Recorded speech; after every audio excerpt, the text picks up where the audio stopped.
Amazon के chief की report आई है, जैक मा की, इसी इकोनॉमिक फोरम के अंदर जब ये अनाउंस हुआ तो उसने आगे से ये कहा, there is not a single country, खुदा के वास्ते wake up, it's before it is too late. Universities and the education system, you need to act very fast, लोगों की ये स्किल्स दे दें। तो एज अ फर्स्ट रिप्लेसमेंट क्या होगी, डिग्रियां लेके आप निकलेंगे, दोबारा से आप यूनिवर्सिटियों में जाएंगे और वो आपको जो डेफिशिएंसी रहेगी, वो स्किल्स जो सिखाई नहीं, वो स्किल्स आप सीखेंगे, फिर पैसे देंगे।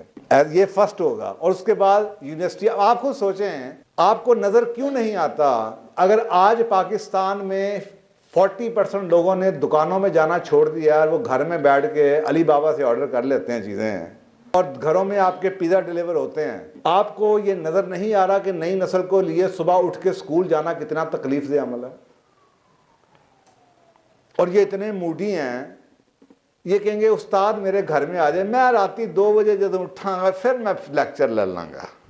तो वो तो सिर्फ आपके खान अकेडमी वाले कर सकते हैं, ऑनलाइन लेक्चर्स तो उनके हैं। तो ये है यूनिवर्सिटियों का नया मॉडल, नो टाइम लिमिट। ये कोर्स है 8 साल का बच्चा ये कर ले O लेवल मिल जाएगा, ये कर ले A लेवल मिल, कोई क्लासरूम की जरूरत नहीं। क्लासरूम का मॉडल तो आया ही था जब आपको फैक्ट्रियों के लिए तैयार करने के लिए, मुलाजमत के लिए तैयार करने के, 9 से 5 इनको कुर्सी पे बैठने की आदत डाल दो, वो तो इसलिए बनाया गया था। तो जब फैक्ट्रियां बंद हो रही हैं तो अब बैठने वाले लोगों की जरूरत नहीं है, अब इनको रद्दी की तरह उठा के बाहर फेंक देंगे वो।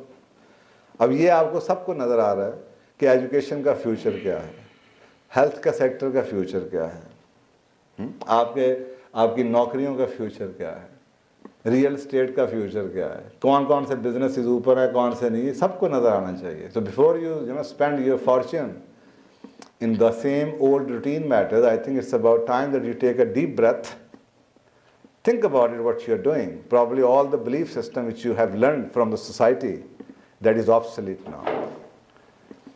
पुत्र इंजीनियर बन जा, तो डॉक्टर बन जा, तो वकील बन जा, तो सियासतदान बन जा, these professions are not going to exist. तो वेक अप, और वो जाकर WEF की रिपोर्ट पढ़ें कि कौन से क्या होने वाला।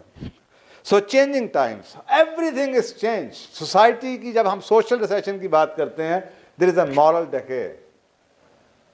किसी ज़माने में हमारा फोकस होता था सही क्या और गलत क्या है, आज की नस्ल को इससे कोई गर्ज नहीं सही क्या है और गलत क्या है। दे आर कंसर्न पसंद क्या है और नहीं पसंद, बिकता क्या है, लाइक्स किस पे आती हैं।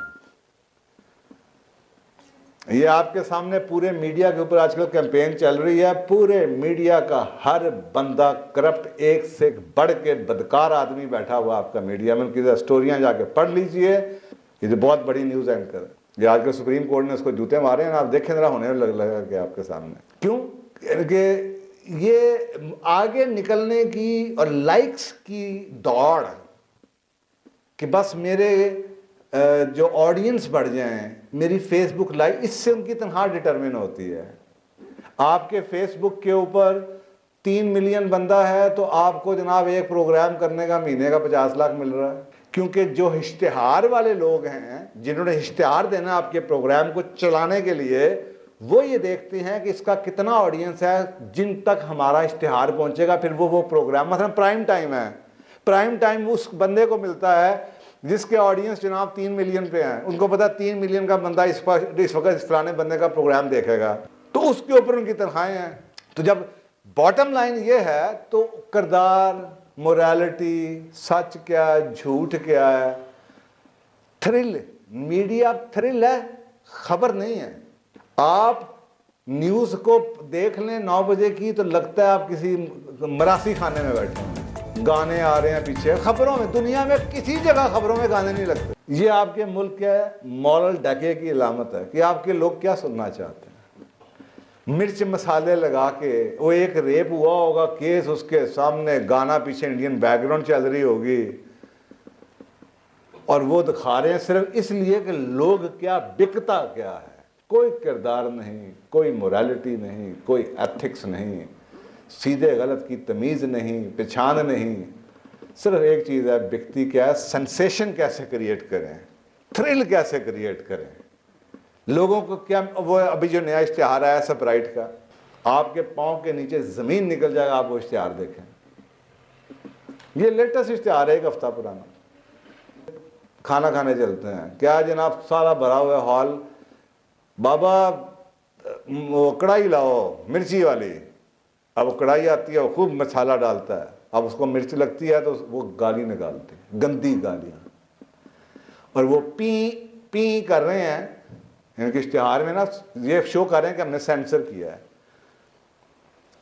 और किसी शख्स को भी जिसको वो गालियाँ आती हैं उसके लिप से पता है कौन सी गाली दे रही है, तो पूरा हॉल खामोश हो जाता है, और उसके बाद पूरा हॉल छलांग मार के उसको दांत देता है।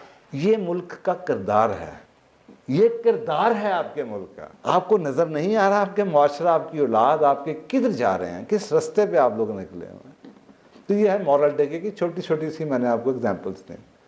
और आप फिर भी कहें हम बहुत बाकिरदार कौम हैं, तो फिर अल्लाह ही खैर करे आप लोग। दुनिया में कभी ऐसा नहीं होगा। जिस दुराहे पे इस वक्त हम खड़े हैं, हमें खुद नहीं पता हमारी आइडेंटिटी है क्या, हम हैं कौन। पिज़्ज़ा हमने इटली का खाना है, नाश्ता हमने अरेबियन करना है, सूप हमें चाइनीज़ पसंद है, कपड़े हमारे जीन्स जो सी हम अमरीकी लिवाइस की होगी, सूट हमने ब्रिटिश पहनना है, ज़बान हमारी उर्दू पंजाबी मिक्स है, हम जो से देसी मुर्गी तो वलैती चीका, ये हमारी हालत है। हमारी आइडेंटिटी कोई नहीं है।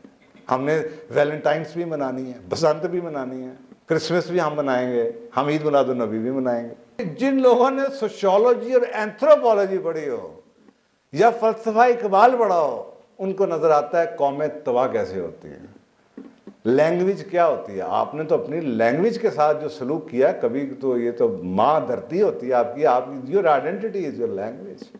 आज आपकी ज़बान अंग्रेजी हरूफ पे डिपेंड करती है उर्दू लिखने। आप अंग्रेजी हरूफ के साथ उर्दू लिखते हैं। दिस इज व्हाट यू, और ये ज़बान के साथ जो आप कर रहे हैं रेप, ये एक्चुअली आप अपने साथ कर रहे हैं, because this is what you are, you are presenting yourself. ऐसे ही जैसे वो 2 नंबरी है, यही अंदर की 2 नंबरी आपकी। आप नई नस्ल के किसी कॉलेज स्कूल के बच्चों के मैसेजेस पढ़ लें, आप मीडिया पे चले जाएं, ट्विटर देख लें, फेसबुक देख लें, इंस्टाग्राम देख लें, वही लैंग्वेज। तो ये उनका इनर शो कर रहा है, इनर कि कितने मिलावटी हैं ये। They don't understand this is what they are, आधे वो। तो हम उस दोराहे पे खड़े हैं कि हमें नहीं पता हमने क्या करना है। ये सोशल रिसेशन की निशानी है। एंथ्रोपोलॉजी की किताब उठा लीजिए तो आपको पता चलेगा।